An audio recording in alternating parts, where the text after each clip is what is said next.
What's going on, sports fans? We got another episode of the Double Team Talk Show, and we got a good one this week. Robert, run it down for them. So we've got the Wildcard Weekend preview for the NFL. We've got the Cleveland Browns in a crisis with what's happening down there with the coronavirus. We've got the Ravens trying to get their first playoff win in the Lamar Jackson era. And after that lucky Week 17 playoff entry, we'll see how the Bears fare against the New Orleans Saints. Yeah, and you really just got to feel bad for the Browns. I mean, you make the playoffs for the first time in 18 years. You had a really good season, beat the Steelers in Week 17, and then it's all downhill from there. Multiple members of the coaching staff, including the head coach, going out with COVID. You got players on the IR, players on COVID list, and it's not looking good for the Browns right now.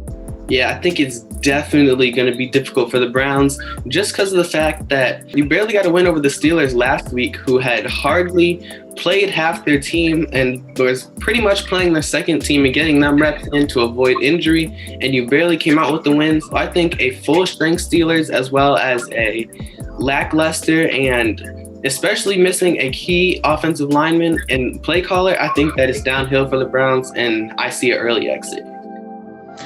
Yeah, I think it's easy to write off the Browns, but, the Steelers, I still don't trust them. It's late in the season. They locked up that number 2 seed in the AFC, but I'm hesitant to give the Steelers the win, even though they have such a great advantage over the Browns with all the players and coaches missing. I don't know. I don't trust the Steelers. They're a very sporadic team. And what do you think about the Titans getting that lucky division win off that field goal last week? How do you think they'll fare against the Ravens? A little rematch from last year. Obviously, these teams are very good rushing the ball, two of the best in the league, with the Ravens being the best in the league, having a good 4 rushers that they can rely on. Lamar Jackson, J.K. Dobbins, Gus Edwards, and Mark Ingram. And then on the other hand, you got the Titans, who have the 8th player ever to rush for 2,000 yards in a season, Derrick Henry, and I think it's going to be a good one. I think it's going to be a really good one. Yeah, with both of these teams at the beginning of the year being projected to have really good defenses and really good rush offenses, it's just not working out for them defensively. So I think this will be a very high-scoring game. You won't really see the ball being thrown as much, but I do see that will be the key to winning this game. Whoever will throw the best, which I think will be Ryan Tannehill, A.J. Brown, that receiving core to me is a lot better than the Ravens, as they have been riddled with injuries and it seems like most teams have figured out how to defeat the Ravens, as Mark Andrews, he had a very lackluster year compared to his production last year. So overall, the Titans, to me, they rightly deserve that home field advantage, and I think it will play to their strengths. I would have to agree with you there, Robert. I think the Titans edge out the Baltimore Ravens just barely. But then, the one that we've been waiting for, my Bears taking on the New Orleans Saints. What are you thinking about that, Robert? This week, I'm a Saints sympathizer, although I do have to feel for the Bears.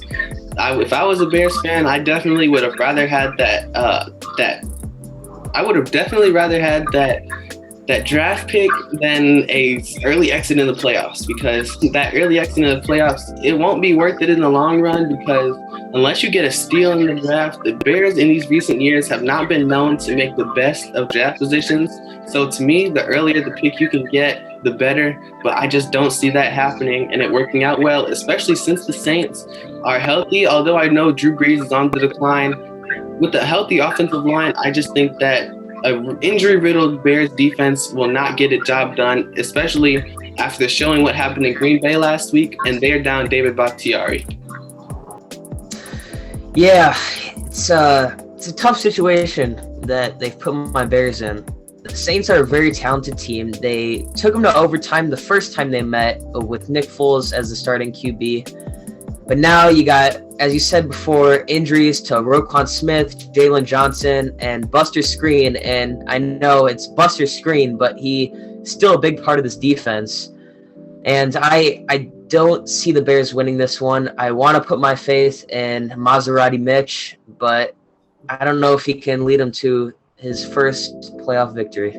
as history states, Maserati Mitch, as you say, he did lead to an almost win against the Eagles a couple years ago, but Cody Parkey ended that dream, although I don't think this game will get nearly as close as that game did. Thanks for watching this episode of the Double Team Talk Show.